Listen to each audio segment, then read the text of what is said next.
નમસ્તે વિદ્યાર્થી મિત્રો, આ પાઠનો આપણો છેલ્લો વિડીયો છે. જોઈએ હવે પછીનો નેક્સ્ટ ક્વેશ્ચન. અવક્ષેપણ પ્રક્રિયા કોને કહેવાય? ઉદાહરણ આપીને સમજાવો. તો અવક્ષેપણ પ્રક્રિયા કોને કહેવાય? તો જે રાસાયણિક પ્રક્રિયા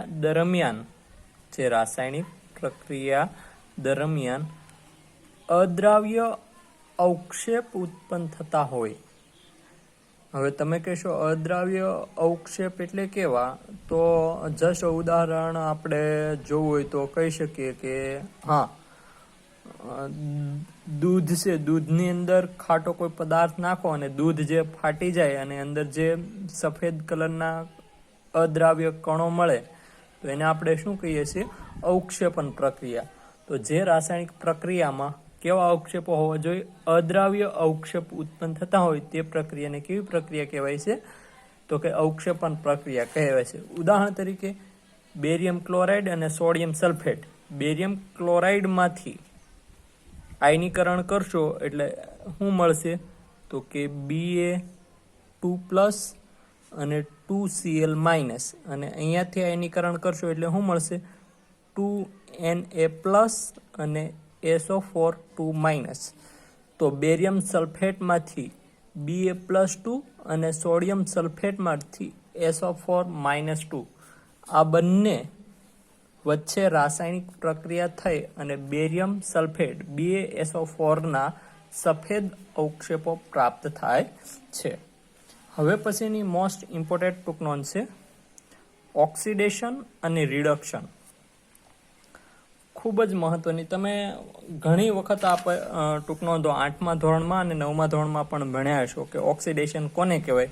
તો કે જે રાસાયણિક પ્રક્રિયામાં ઓક્સિજન ઉમેરાતો હોય તો એ પ્રક્રિયાને ઓક્સિડેશન કહેવાય.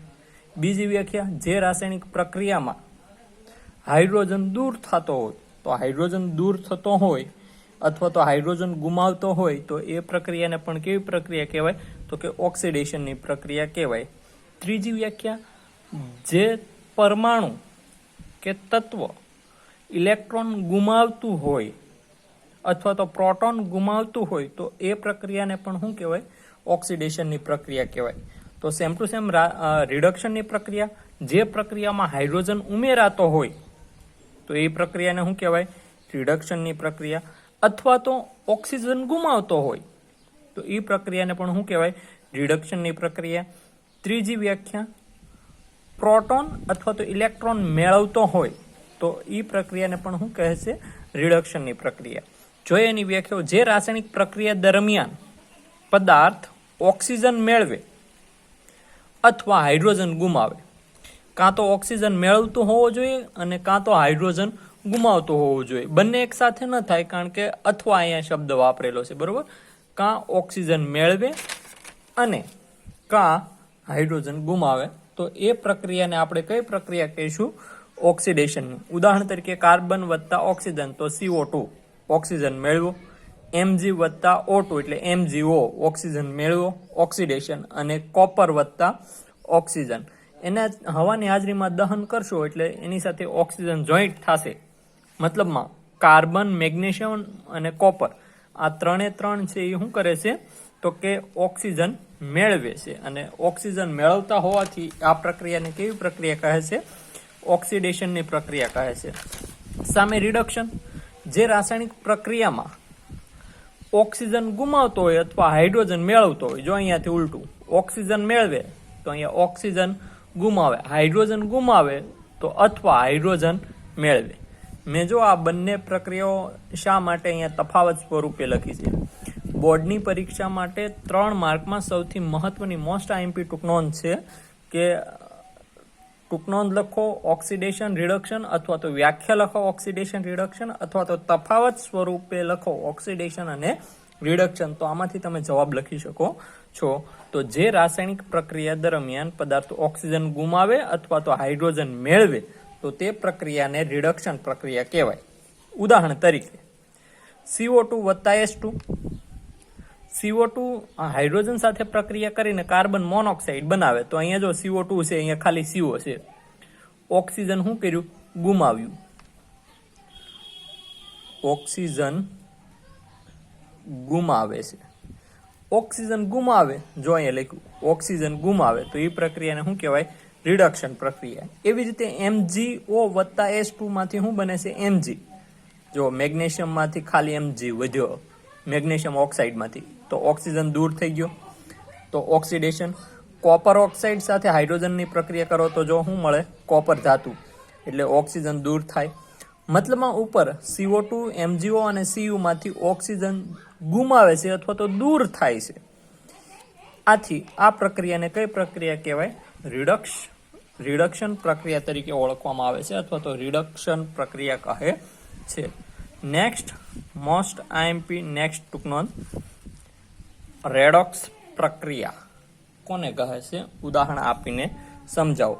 અગાઉ આપણે ઓક્સિડેશન અને રિડક્શન બંને સમજ્યા, તો એમના ઉપરથી જ વ્યાખ્યા બને છે કે જે રાસાયણિક પ્રક્રિયા દરમિયાન ઓક્સિડેશન અને રિડક્શન એકી સાથે થતું હોય તો તે પ્રક્રિયાને રેડોક્સ પ્રક્રિયા કહે છે.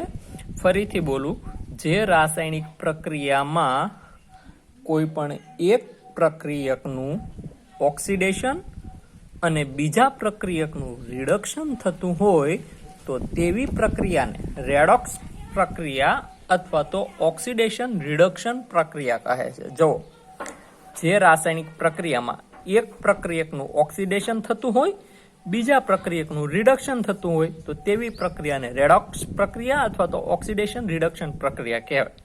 ઉદાહરણ તો જો પેલું ઉદાહરણ CuO, જે આપણે હમણાં જ રિડક્શનની પ્રક્રિયા જોઈ. કોપર ઓક્સાઇડને હાઇડ્રોજન સાથે પ્રક્રિયા કરાવો તો શું થશે? કોપર ધાતુ મળશે અને H2O મુક્ત થશે. જો CuO એમાંથી નિપજમાં શું મળે છે? માત્ર Cu. મતલબમાં ઓક્સિજન ગુમાવે છે. ઓક્સિજન જો ગુમાવતું હોય તો એ પ્રક્રિયાને કેવી પ્રક્રિયા કહેવાય? જો મેં અગાઉ લખેલું છે, ઓક્સિજન ગુમાવે તો એ પ્રક્રિયાને કહેવાય રિડક્શન પ્રક્રિયા કહેવાય. કેવી પ્રક્રિયા કહેવાય? રિડક્શન પ્રક્રિયા કહે છે. બીજું, હાઇડ્રોજનમાંથી શું બન્યું? H2O. હાઇડ્રોજન, અહીંયા ખાલી હાઇડ્રોજન હતો, સાથે ઓક્સિજન આવ્યો. ઓક્સિજન મેળવે છે. જો અહીં ઓક્સિજન મેળવે છે એટલે આ પ્રક્રિયાને કેવી પ્રક્રિયા કહેવાય? તો કે ઓક્સિડેશન પ્રક્રિયા છે અથવા તો ઓક્સિડેશન પ્રક્રિયા કહે છે. નેક્સ્ટ બીજું ઉદાહરણ છે, જો ઝિંક ઓક્સાઇડને કાર્બન સાથે પ્રક્રિયા કરવામાં આવે તો ઝિંક ઓક્સાઇડમાંથી ખાલી ઝિંક બન્યું, ઓક્સિજન શું કરે છે? ગુમાવે છે. ઓક્સિજન જો ગુમાવતું હોય તો એ પ્રક્રિયાને કેવી પ્રક્રિયા કહેવાય? મેં આગળ જ વ્યાખ્યા આપી રિડક્શનની, કે જે રાસાયણિક પ્રક્રિયામાં ઓક્સિજન ગુમાવે એ રાસાયણિક પ્રક્રિયાને અહીંયા નીચે લખવાનું છે રિડક્શન. કેવી પ્રક્રિયા કહેવાય? રિડક્શન. અહીંયા કાર્બન એકલો છે, કાર્બનમાંથી અહીંયા શું બને? CO. કાર્બન શું કરે છે? ઓક્સિજન મેળવે છે. ઓક્સિજન મેળવતું હોય તો તે પ્રક્રિયાને કેવી પ્રક્રિયા કહેવાય? તો કે ઓક્સિડેશન. કેવી પ્રક્રિયા કહેવાય? ઓક્સિડેશન પ્રક્રિયા કહે છે. ત્રીજી ઉદાહરણ છે, મેંગેનીઝ ઓક્સાઇડને હાઇડ્રોક્લોરિક એસિડ સાથે પ્રક્રિયા કરો. જો Mn માંથી ઓક્સિજન શું કરે છે? ગુમાવે છે. ઓક્સિજન ગુમાવીને ક્લોરીન મેળવે. તો આપણે વ્યાખ્યામાં વાત થઈ કે ઓક્સિજન ગુમાવે તો એ પ્રક્રિયાને કેવી પ્રક્રિયા કહેવાય? રિડક્શન પ્રક્રિયા. હાઇડ્રોજન છે એમાંથી ખાલી Cl2 થઈ જાય. જુઓ તમે અહીંયા HCl, હાઇડ્રોક્લોરિક એસિડમાંથી ખાલી ડાયક્લોરિન, હાઇડ્રોજન ગુમાવે છે. તો હાઇડ્રોજન ગુમાવે તો એ પ્રક્રિયાને કેવી કહેવાય? ઓક્સિડેશન પ્રક્રિયા કહે છે. નેક્સ્ટ પણ 3 માર્ક્સ માટે મોસ્ટ ઇમ્પોર્ટન્ટ ટૂંક નોંધ છે ક્ષારણ. ક્ષારણ એટલે શું? 9મા ધોરણની અંદર તમે લોખંડ ધાતુના ક્ષારણ અને ક્ષારણ અટકાવવા માટેના ઉપાયો, ધાતુ અને અધાતુના ભૌતિક ગુણધર્મો આવતા એમાં 9મા ધોરણમાં તમે ભણી ગયા હશો. જોઈએ ક્ષારણ. એસિડ અને ભેજની હાજરીમાં ધાતુને કાટ લાગે છે અને આ કાટ લાગવાની ક્રિયાને શું કહેવાય? ક્ષારણ. ઓકે, ક્ષારણના ઉદાહરણો શું? લોખંડને કાટ લાગવું પહેલું ઉદાહરણ, ચાંદી પર લાગતું કાળા રંગનું સ્તર બીજું ઉદાહરણ, તાંબા પિત્તળના વાસણ ઉપર લીલા રંગનો ક્ષાર બાજે છે. આ બધા ઉદાહરણો છે એ શેના છે? તો કે ક્ષારણના ઉદાહરણો કહી શકીએ છીએ. નેક્સ્ટ પોઈન્ટ, ક્ષારણને કારણે છે લોખંડના ઉપરના સ્તર પર લાલાશ પડતા કથ્થાઈ રંગનો પાવડર જમા થાય છે, જેને લોખંડનું કટાવું અથવા તો ક્ષારણ કહે છે. તમે તમારા ઘરે લોખંડની વસ્તુઓ હશે તો તમે જોયું હશે કે ચોમાસાના સમયમાં લોખંડ ઉપર એક લાલાશ પડતો કથ્થાઈ રંગનો પાવડર જામી જાય છે, જેને હાથ લગાવતા તે ખરી જાય છે અથવા તો હાથ ઉપર સોંટી જાય છે, જેને આપણે શું કહીએ છીએ? ક્ષારણ કહીએ છીએ. ટૂંકમાં જો કેવું હોય ક્ષારણનું તો શું કહી શકીએ? ધાતુ પર તેની આસપાસના પદાર્થો, ધાતુ પર તેની આસપાસના પદાર્થો, કેવા પદાર્થો? ભેજ હોય, એસિડ હોય અથવા વગેરે, કોઈ પણ હુમલો થાય અને તેમનું ક્ષયન થાય. ક્ષયન થવું મતલબ ખવાણ થતું હોય, તો આ પ્રક્રિયાને શું કહેવાય? ક્ષારણ પ્રક્રિયા કહે છે. ક્ષારણ અટકાવવા માટે તમે કયા કયા ઉપાયો કરી શકો?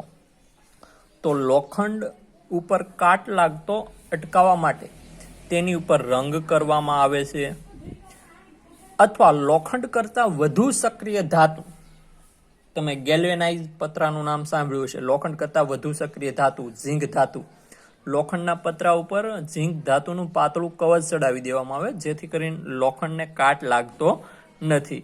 તો લોખંડ ઉપર કાટ લાગતો અટકાવવા માટે તેમના પર રંગ કરવામાં આવે અથવા તો લોખંડ કરતાં વધુ સક્રિય ધાતુનું પડ લગાવવામાં આવે છે. તો આ ઝીંકનું પાતળું પડ ધરાવતા લોખંડને શું કહેવાય? તો કે ગેલ્વેનાઇઝ લોખંડ અથવા ગેલ્વેનાઇઝ આયન, અને આ પડ ચડાવવાની ક્રિયાને ગેલ્વેનાઇઝેશન કહે છે. તો આ પણ મોસ્ટ આઈએમપી 3 માર્ક્સ માટે ટૂંકનો છે ક્ષારણ. નેક્સ્ટ છે ખોરાપણું. તમને કાયમ માટે વ્યવહારુ જીવનમાં ખોરાપણા શબ્દ છે એ ઘણો વ્યવહારુ છે, કારણ કે દુકાનેથી અથવા તો મોલમાંથી તમે જે કાંઈ ભાગ અથવા તો કાચી સામગ્રીઓ લાવો છો, જો એ લાંબા સમય માટે પડતર હોય તો તે સ્વાદે ખોરો અથવા તો તેની ગંધ બદલાઈ જતી હોય છે તેવું લાગે છે. ઉદાહરણ તરીકે સિંગ, મગફળી, ભૂંગળા, આ વગેરે પદાર્થો છે એમને જો હવામાં ખુલ્લા રાખવામાં આવે તો તે ખોરા થઈ જાય છે, એમાંથી ગંધ આવવા લાગે છે. તો એ શા માટે થાય? તો કે તેલી અથવા તો ચરબીજન્ય ખોરાક હવામાં ખુલ્લો રાખવાથી એમનું શું થાય છે? ઓક્સિડેશન થાય છે, અને ઓક્સિડેશન થવાથી ખોરો થાય છે.